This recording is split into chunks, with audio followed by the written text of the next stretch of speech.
안녕하십니까. 신인균의 군사TV 디펜스 브리핑입니다. 오늘도 아주 중요한 안보 이슈들 간추려서 브리핑하겠는데요. 우리 대한민국에 이런 큰 문제가 있었던지 몰랐습니다. 큰일 났네요. 우리 한국 전차전력. 첫 번째 소식입니다.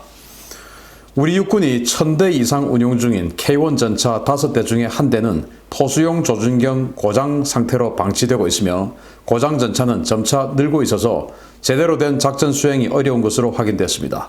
정말 한 번도 경험해 보지 못한 군대입니다. 우리 육군의 주력 전차인 K1, E1 전차가 5대 중에 한 대꼴로 포수 조준경이 고장난 상태로 장기 방치되고 있는 것으로 국회 국정감사 결과 확인됐습니다. 국민의힘 강대식 의원이 10월 8일 육군본부로부터 제출받은 자료에 따르면 육군의 주력 전차 K1, E1 1027대 가운데 170대의 포수 조준경이 고장이 나서 사용이 불가능한 상태며 특히 강원도 지역의 전방부대인 2사단 전차대대의 경우에 전체 보유 수량 29%가 고장나 있는 상태로 확인됐습니다.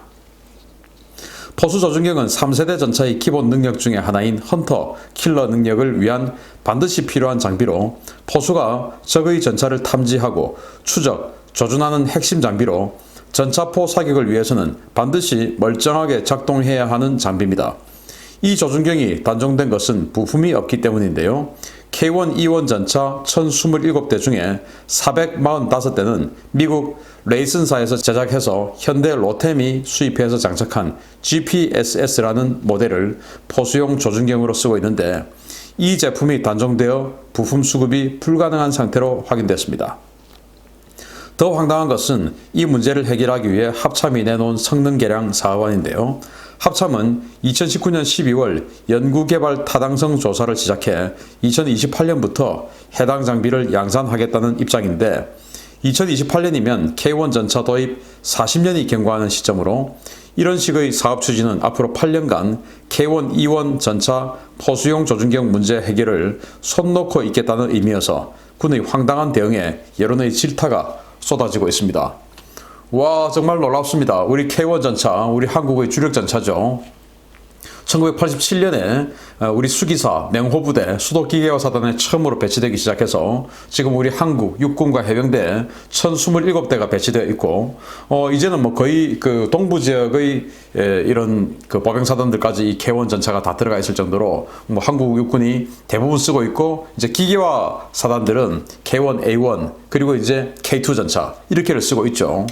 이런 한국 육군의 주력 전차인 이 K1 전차의 특징은 바로 3세대 전차, 즉 이동간 사격하면서 헌터 킬러 능력이 있어서 적보다 더 빨리 보고 적보다 더 빨리 사격할 수 있는 능력. 그게 바로 이 K1 전차의 특징이에요.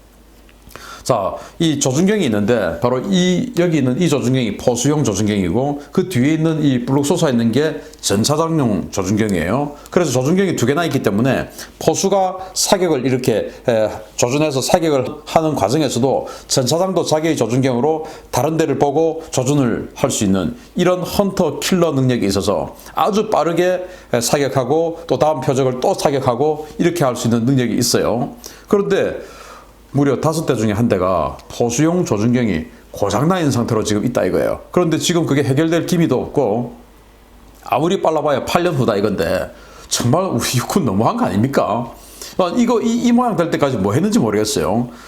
지금 이제 레이슨이라고 하는데 원래는 휴즈라는 회사에서 만들었고 그게 이제 휴즈가 레이슨으로 인수가 돼서 지금 레이슨이라고 발표를 하는데 사실은 휴즈예요. 이 휴즈라는 회사에서 이 포수용 조준경을 납품을 처음 했습니다. 이게 과거 미국에 있었던 M60A3 그 버전 전차에 들어가는 포수용 조준경인데 이걸 우리가 이제 납품을 받았고 처음에는 뭐 한 20만 달러 정도에 판매를 했다가 나중에 이 휴즈사가 63만 달러까지 가격을 올렸어요. 그런데 K1 전차 해봐야 25억인데 포수용 조준경 하나가 뭐 한 6억 정도까지 올라가면 이건 뭐 의미가 없는 거 아니겠습니까? 그래서 그 휴즈하고 거래는 445대로 끊고 그리고 이제 446번째 전차부터는 우리 그 한국에서 미국의 다른 회사와 라이센스에서 한국에서 조립 생산한 그 조준경을 갖다 붙였어요. 그게 GPTTS라는 이 조준경인데 그걸 갖다 붙였습니다.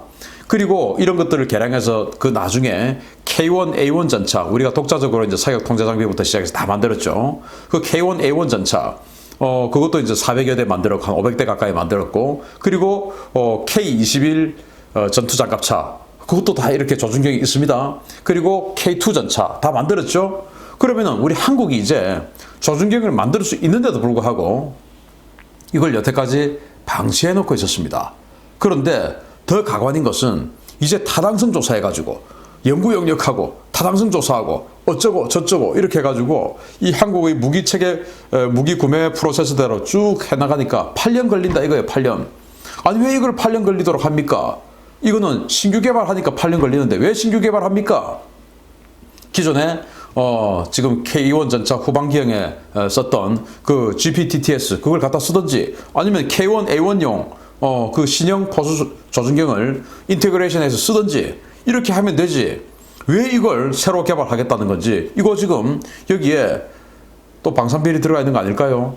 또 누가 로비한 거 아닐까요? 나 전역했는데 나 이런 회사 좀 차렸어. 아니면 이런 회사 들어가서 지금 일하고 있는데 야 후배들, 야 기가 후배들 내 입장 좀 들어줘. 이거 아닙니까 지금? 이거 분명히 검찰 조사 들어가야 된다고 생각합니다. 말이 안 되는 상황이 벌어지고 있어요.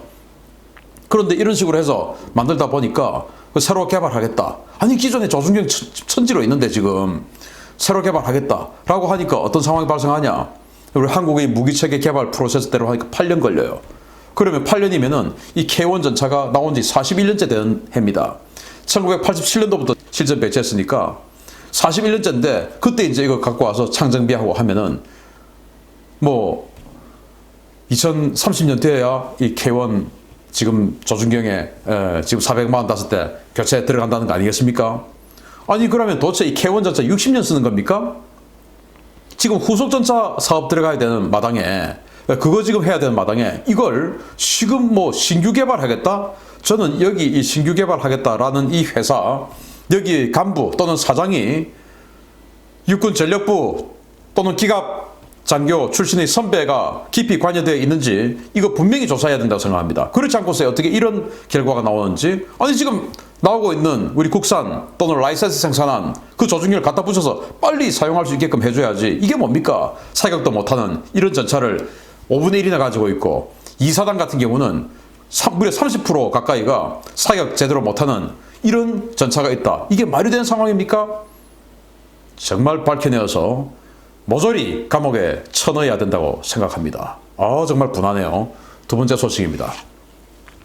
러시아가 차세대 공격용 원자력 잠수함 야센 M급의 해상 실험을 마치고 전력화를 위한 준비 작업에 착수했다는 소식입니다. 스펙만 놓고 보면 세계 최강의 공격 원잠입니다. 러시아 해군이 기존의 아쿨라급을 대체하는 차세대 공격용 원자력 잠수함으로 개발한 프로젝트 885M 야센 M급 2번함인 카잔함의 해상 실험을 성공적으로 마쳤다고 러시아 국방부를 인용해 타스가 현지 시각 10월 7일 보도했습니다. 이번 실험은 북해 함대 주관으로 100회에서 실시되었으며 수상 함대와 자망 등 다양한 평가 과제가 성공적으로 수행된 것으로 알려졌습니다. 야센 M급은 수중 배수량이 14,000톤에 육박하는 대형 공격 원잠으로 러시아가 9척 이상을 도입할 예정인 함정인데요. 선체 후방에 대형 수직 발사관을 심어 기존의 아쿨라급과 오스카급의 임무를 모두 승계할 수 있도록 설계된 것이 특징입니다.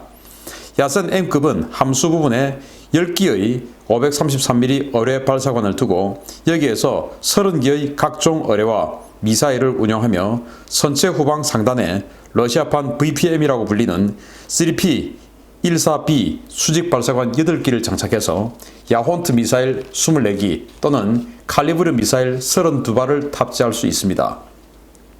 러시아는 이 잠수함을 올해 말까지 함대 실전 배치할 예정인데요. 북해 일대 미국과 나토 대잠 함대가 앞으로 바빠질 전망입니다. 야센 M인데요. 14,000톤 엄청나게 크죠. 미국의 공격원잠들이 6,500톤에서 뭐 한 8,000톤 이 정도 되는데 러시아 공격원잠은 14,000톤이에요. 대단히 덩치가 큰데 여기에 특징이 어뢰 발사관이 무려 10문이나 있다는 거예요.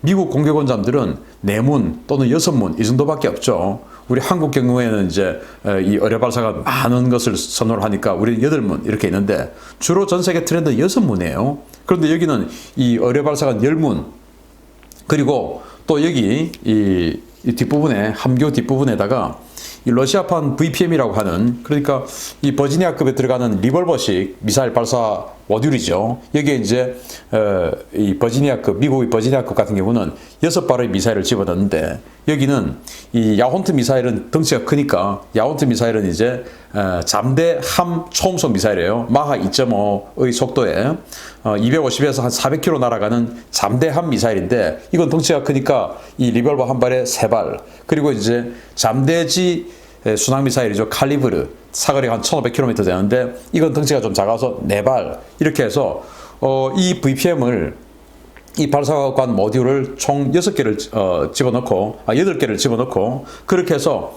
야혼트 미사일 같은 경우에는 최대 24발, 그리고 칼리브르 같은 경우는 최대 32발을 넣는데, 물론 섞어서 조합해서 넣겠죠. 뭐 야혼트 같은 경우에 뭐 한 8발 정도, 그리고 나머지는 칼리브르, 이렇게 해서 이제 지상 타격 능력을 대거 확보하는 뭐 이런 식으로 가겠죠. 자, 그런데 러시아는 이 대형 공격 원잠을 앞으로 9척을 건조하겠다라는 계획인데, 러시아 국방 예산이 지금 우리 대한민국 국방 예산보다 더 적어졌어요. 내년 2021년도 같은 경우에. 그런 러시아 국방 예산을 가지고 이런 엄청난 덩치의 잠수함을 9척이나 더 만들 수 있을지 저는 조금 의문스러운데, 어쨌든 계획은 이걸 9척을 하겠다라는 것이고, 그런데 이제 잠수함의 생명은 소음 아니겠습니까? 그런데 이제 소음을 어쨌든 뭐 러시아 같은 경우는 기존에 오스카급, 아큘라급 뭐 이런 식으로 계속 핵 잠수함 만들어 왔었고, 또 킬러급 잠수함 같은 경우에는 디젤 잠수함인데 굉장히 조용한 잠수함이니까 러시아 잠수함이 중국 잠수함처럼 그렇게 형편없는 소음 수준은 아닐 것이다 라고 우리는 판단을 하고 있어요. 미국은 다 알겠죠, 그 상황을. 아무튼 미국이 버지니아급 잠수함 대량 양산에 들어간 미국 입장에서 이 버지니아급보다 훨씬 큰 이 야센 M을 공격 원잠으로 쓴다. 물론 미국보다 수량은 훨씬 적습니다. 그래서 앞으로 이 북극 지역에서 이 야센을 찾아내는 그 노력을 하는 나토의 대잠 전력이 굉장히 바빠질 것 같다. 그런데 과연 러시아가 우리 대한민국보다 적은 국방 예산 가지고 이 어마어마한 덩치의 잠수함 9척이나 만들 수 있을지 의문스럽기는 합니다. 역시 국방은 돈입니다. 마치겠습니다. 감사합니다.